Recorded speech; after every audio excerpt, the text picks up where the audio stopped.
Hey guys, welcome to some more Narrated Thought Duels. Today I'm using the Drakeblood Greatsword, or as I like to call it, the Wet Noodle. However, it becomes a fairly hard noodle if you apply Darkmoon Blade or Lightning Blade on it. And I definitely underestimated how strong it actually is with a buff, and hopefully this first fight will show you just how much damage it actually does with a buff on it. Now without a buff, it'll hit for like 190 damage. It's hilarious how bad it is. But with a buff, I should be doing anywhere between 350 and 400 damage a hit, which is pretty intense. Well, it's a parry now, so I gotta wait. Not necessarily wait, but just... What? 388, so almost 400 damage with a single R1. That is not anything to fuck around with. Oh, bad spacing on my end. Damn.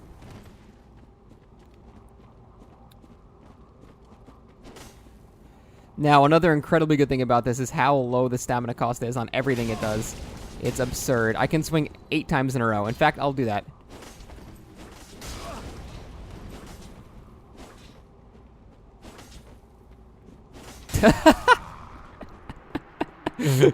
Just no one expects you to swing that many times in a row. That is like the most underrated thing about this weapon. Not the, I mean... Look at this shit. Look how many times I can swing in a row. I'm not even staggering R1s here. This is me just mashing the button. This is like a straight sword. And those all have hyper armor as well. It's so silly. I thought this weapon was a lot worse than it actually is. And, well, here's the thing. If you play with the Drakeblood and you play with it unbuffed, it is as bad as I thought it was. It's so bad. It does less damage than a one-handed straight sword while two-handing it. It's very, very, very bad when it's not buffed. However, when it is buffed, it becomes quite good, actually, in terms of how Greatsword damage goes. So much so that it hits about as much as an Ultra Greatsword. So you definitely want to you want to bring a buff to this build, and doing it like you know, having a raw Drakeblood with either 60 Faith or 60 into doing Crystal Magic or Darkmoon Blade.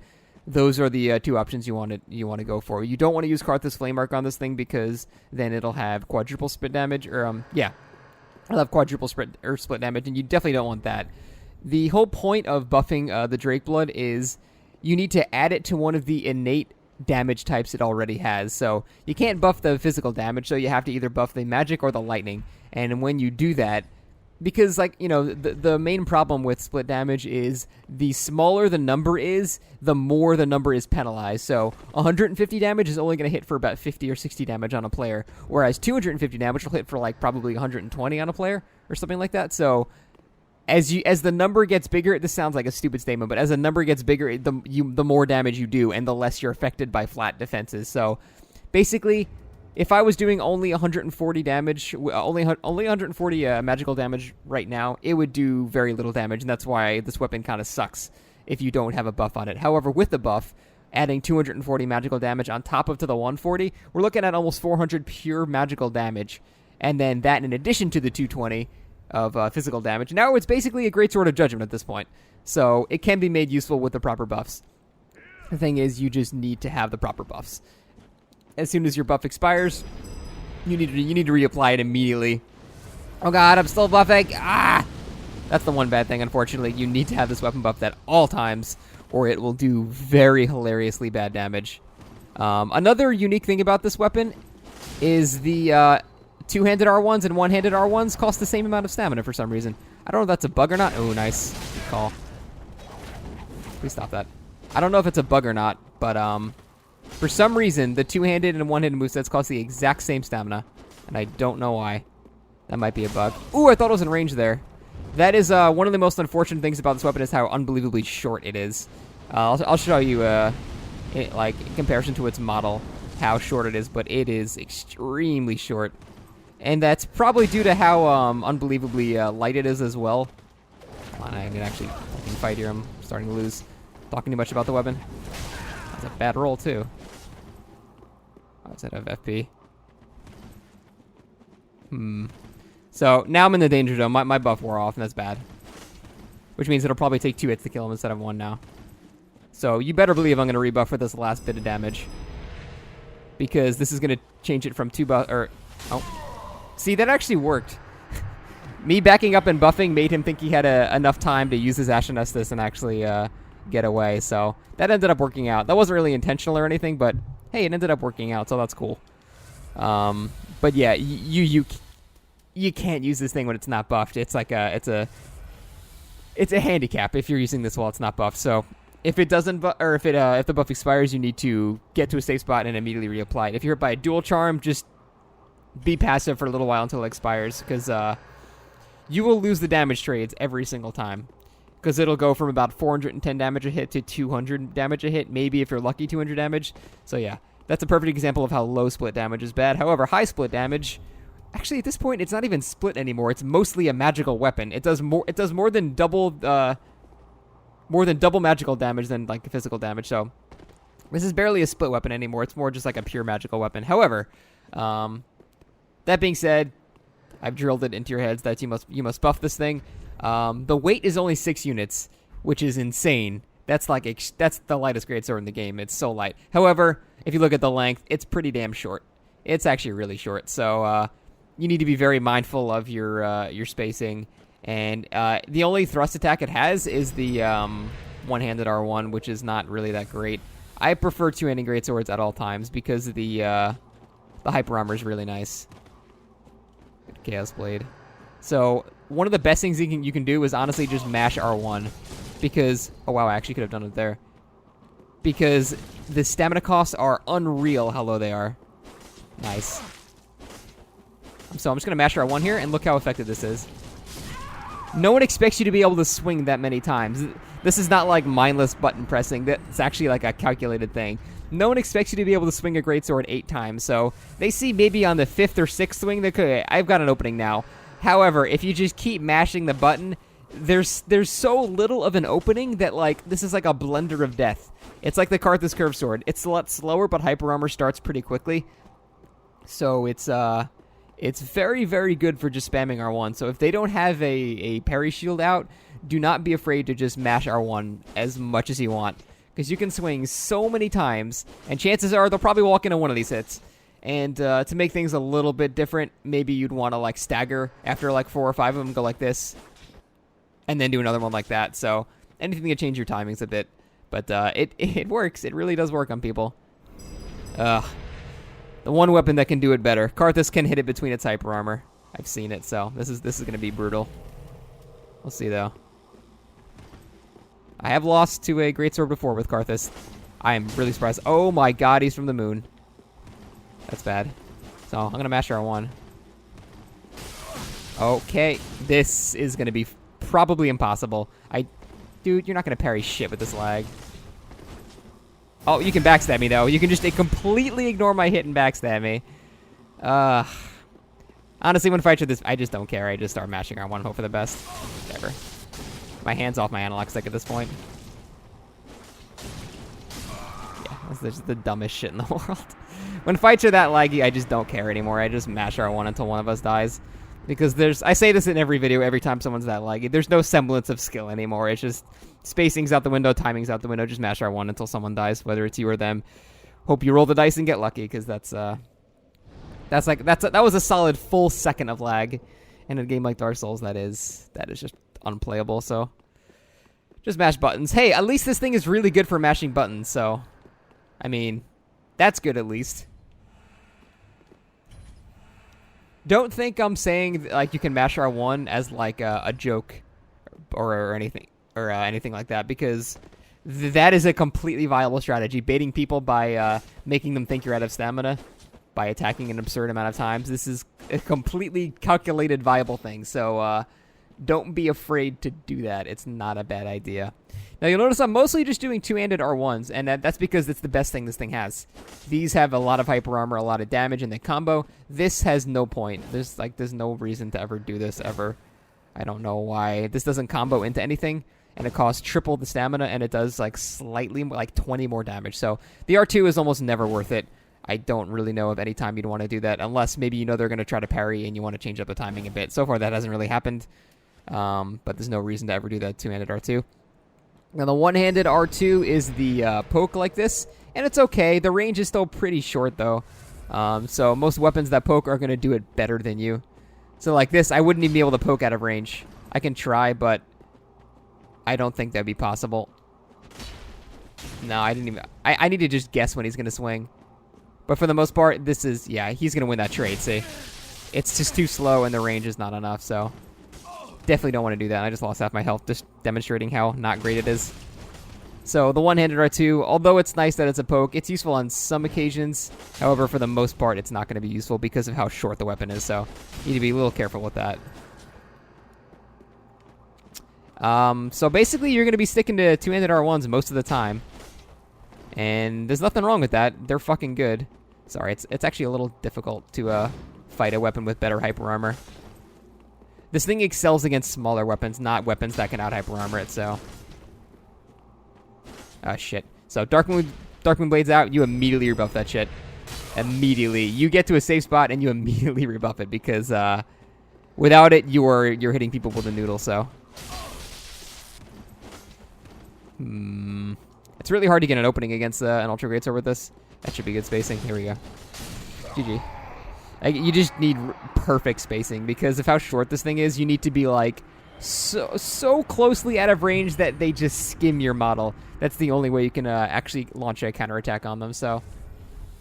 You can beat it, you just need, like, absolute perfect spacing, and it took me, like, several tries to get the perfect spacing there, so... Nobody's perfect, and getting it perfect every time is very, very hard, so... No shame in that or anything.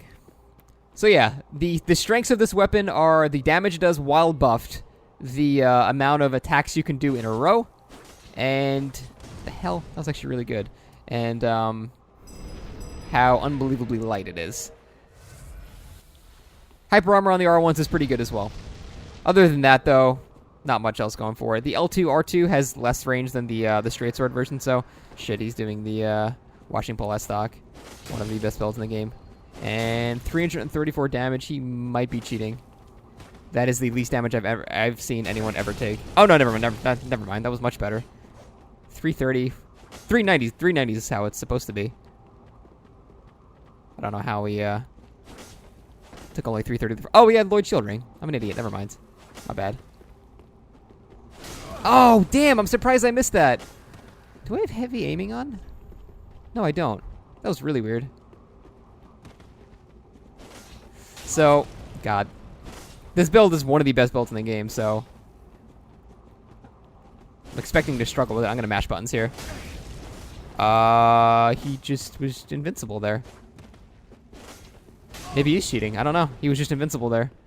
He wasn't out of range because he was literally inside of my model, so I don't... Did he just turn off iframes again? He just paused. I don't know.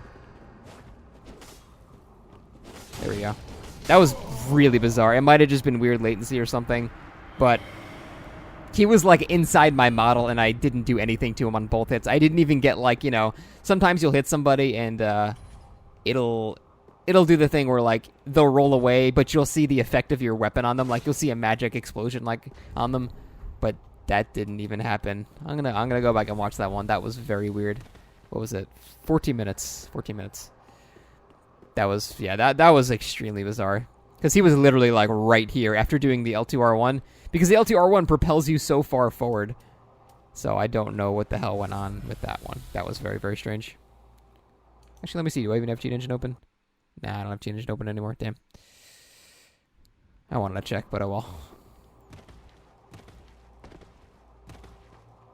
When I saw that 330 damage, I was like, oh, he's definitely cheating. But then I realized, if he was doing the meta build, Washing Pole S stock was like one of the best builds in the game, then he probably had Lloyd Shield Ring as well, so that's almost definitely what it was. I just didn't see it. Honestly, she's going to take not that bad damage because robes are pretty good at protection against magic, so this is going to... Even though she's in robes, I'm going to do not quite as much damage as you think. Hey, Pontiff Knight. I think Corvian's better in every way, but still... damn it.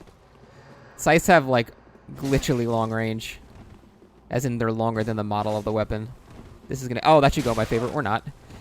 I forgot. Damn it. This is actually gonna be tough. Scythes, for some reason, interrupt Greatsword hyper armor. So, he's got more range on me, and he's got more hyper armor. Or as in, he's got some hyper armor. So, this is actually gonna be... This is actually gonna be really tough. I still don't know what it is about it. What it is about Scythes. 326. I don't know what it is about Scythes, but they just for some reason stopped Greatsword hyper armor. Same thing with Halberds too. It's like just a hidden property they have. I don't know why. It's one of those things in the game that's like not quite explained, so.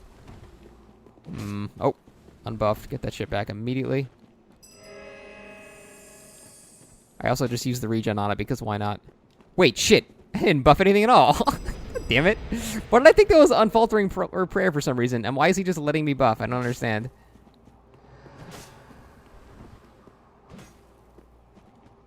I don't get it. He's just letting me regen. Alright. I need to get in his face like that. That's the only way. Damn, 360. That sucks. Yeah. It's the robes because they have high magic resistance. And I'm doing mostly magic damage, so. Damn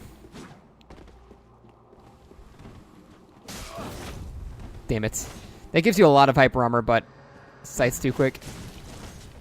Alright. I don't want to try the Masher one strap because he's using a parrying dagger right now. And I know he probably wants one. It's so hard to get in range. I need him to roll into me like that. Only way it's gonna work. Because yeah, I can't really counterattack the scythe. The range is too long in comparison to this. I should probably rely on like shit. There it goes again. You really do not want to fight with Darkmoon Blade out. So fights that go on this long, very scary. Because now I've got a noodle in my hands. Okay, good. Why does he just keep letting me rebuff? You're supposed to be punishing that. Oh, that's not going to go well for him. Damn it, still stop my hyper armor, though. Yeah, scythes are annoying to fight as a short greatsword. If I was using like a long greatsword like Moonlight or Black Knight or anything like that, I can space and still be hitting her as I'm dodging attacks. So the fact that this thing is so short is very annoying.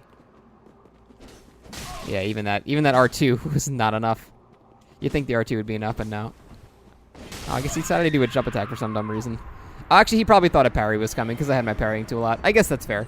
I usually give people shit when they try jump attacks, like when I don't even have a parry tool out, because 99% of the time I'll just hit them out of the air with like a counter hit. So jumping attacks are awful in this game. However, I did have a parry tool out, so that's the one time I'll concede where like it's not a bad idea because you think the guy's gonna parry, but I mean it seems like 9 times out of 10 it'll get you killed. So yeah, that was very frustrating to fight because scythes have a weird property where they can knock greatswords and halberds. Basically, only those two classes. They can hit those two classes out of hyper armor.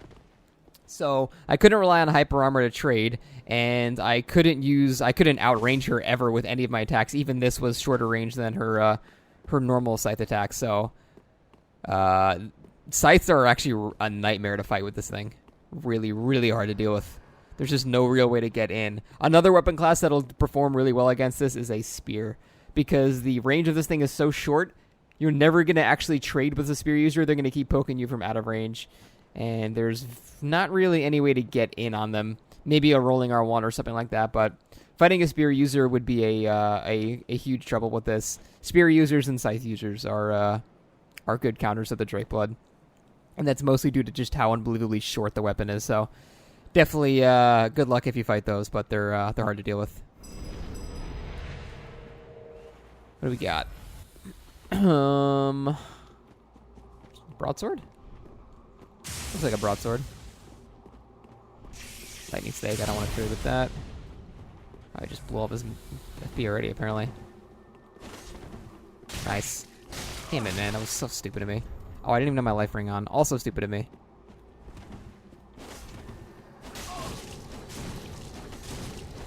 I should have just mashed R1. That is the appropriate strategy in Dark Souls every time. Here we go. Nice, I'll give you that. I wanted to mash R1, but I gave him that heal, unfortunately.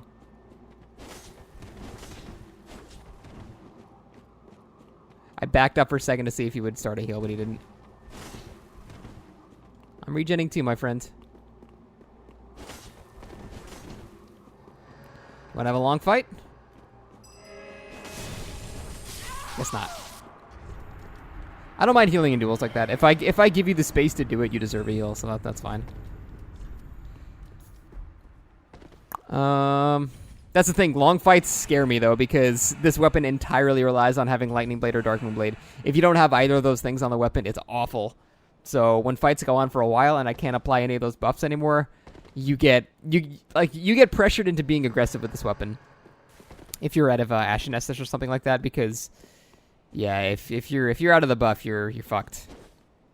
So fights that go on for a while do not end up going in your favor, usually ever. However, they end pretty quickly because you're doing 400 damage a hit, so... Unfortunately, it's not that 450 sweet spot. 450 is a sweet spot for damage because it'll take 2 combos to kill almost everybody. No one's going to have more than, 1850 health, so... When you're doing 450 a hit, that's enough to kill almost every player in 2 combos. This requires 3 combos, though. So here we go. Spear. This is going to be very annoying. It's very hard to get in on this. I need to rely on him fucking up, basically. That was 3 shield pokes. It cost a lot of FP, actually. It's actually not going to go well for... Hey, never mind. He's not smart. I was about to say, you don't do 3 shield pokes in a row, ever. That's a terrible idea. Because the amount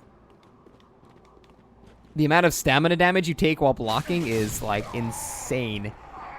So, I don't know if it's like a property where you take more stamina damage, but I've noticed when you're doing a shield poke, and you get hit by something, you take a lot of stamina damage. And he did 3 in a row, and then he did it again. So that was just very, very bad stamina management by that guy. A good spear user would be a nightmare to fight with this thing. I can definitely tell you, but that guy wasn't very smart.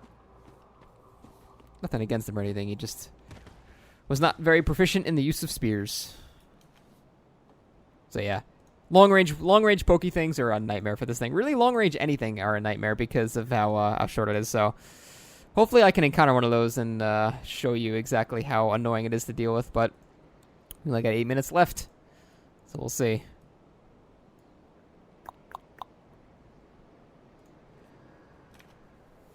Oh god, he's here already. I was looking at same profiles. Whoops. Claws. You know what? This will be interesting. I'm not quite sure how the interaction between that hyper armor works with this hyper armor. We'll see though. That's not gonna work well for you at all. Mash R1, it's the best strat in this game. I swear to God, like that works more often than it should. And it's not that it works on dumb players. It works on smart players too. Like it works on the best players I know. Just mashing R1. It's like the most effective thing you can do in this game. It's so silly. But more so with this weapon because of just look how many times I can swing, man. It's absurd. Like do I have a straight sword I can compare it to? Let's compare it to an S-stock. 1, 2, 3, 4, 5, 6, 7, 8, 9. The S-stock can swing only 1 more time, and it's a little baby rapier. Compared to this, which can swing 8 times. While two-handing it, mind you. The stamina consumption makes no sense on this weapon. I mean, I'm okay with it because it's pretty bad otherwise. So I'm not exactly going to protest it, but it makes no sense. What do we got? Wing and Eye Twin Axes. This should not be a problem at all, actually. These things have even less range than the Drakeblood. Gonna mash R1 a bunch. I don't really have to do anything else other than mash R1. He can't really ever get in on me. Yeah, he's never gonna win that ever. There's nothing he can do with those weapons.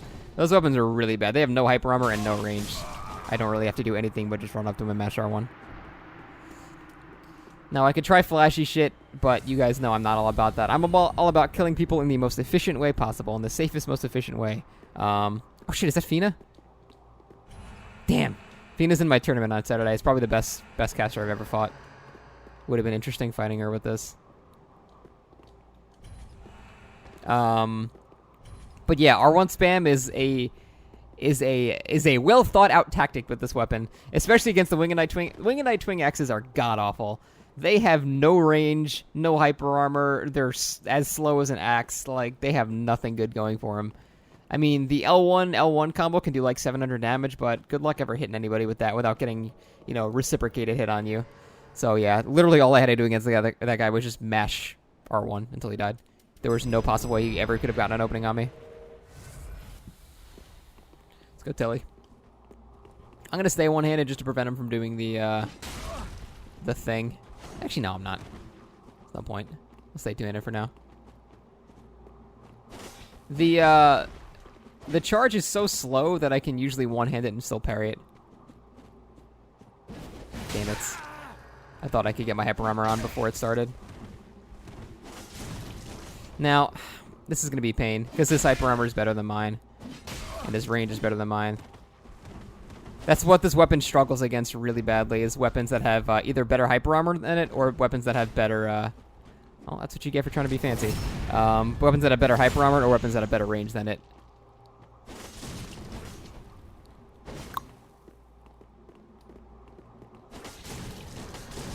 I don't know why I did an R2 there. He's obviously going to roll away.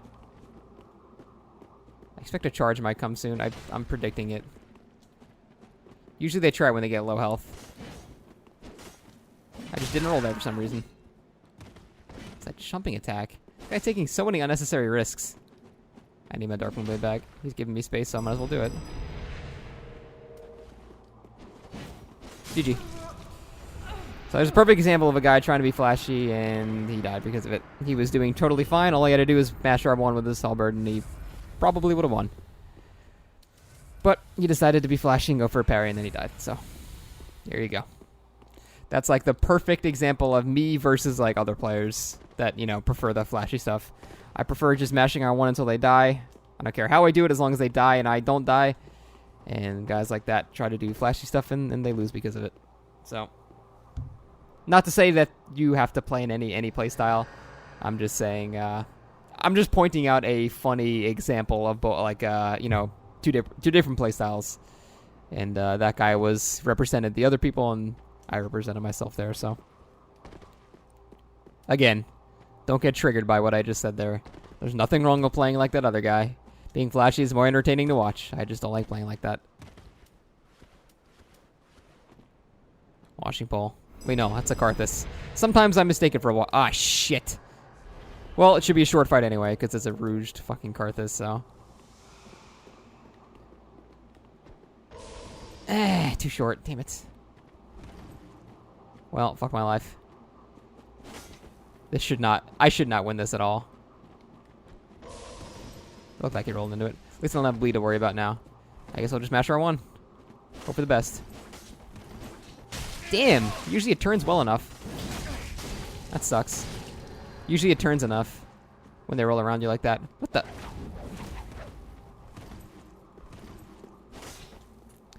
Parry now, maybe? I'm gonna go for backstab right now. Nope. Ah, we did, but he turned. That sucks.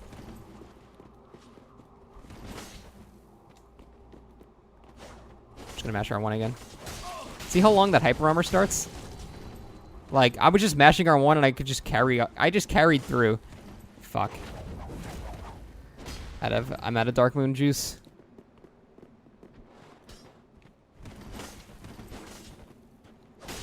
Should be enough. GG. Oh, it's very scary when you're on it. Actually, I hit that guy for more damage than I thought. I was hitting him for 220. Now, granted, that's less damage than a one-handed straight sword, and I'm two-handing a greatsword, so that's still hilariously bad damage. However, that was more than I usually hit for. I usually hit for like 190 to 200, so that was surprising at least. So I got time for about one or two more. But yeah, a great example of how good the hyper armor is. Like, you saw I just mashed R1 against the Karthus there. And he hit me, and I was just mashing R1. I wasn't staggering. That guy was lag as fuck. And I was not staggering anything. I wasn't trying to time my hyper armor. I was just blindly mashing R1, and I had hyper armor pretty much through the entire time that I was using the weapon. So, you're almost impossible to take out of stagger when you're doing that. Some weapons can do it. And also, if you just time it perfectly, you can also do that as well. So, it's definitely possible, but against quick weapons like that, especially Karthus, you can sometimes just mash R1 and get away with it. But I wouldn't recommend doing that all the time because it does not always work. That's not a reliable strategy. And I'm the guy who does safe, reliable strats, so... Ooh, more Karthus. Alright. So we'll just try it again.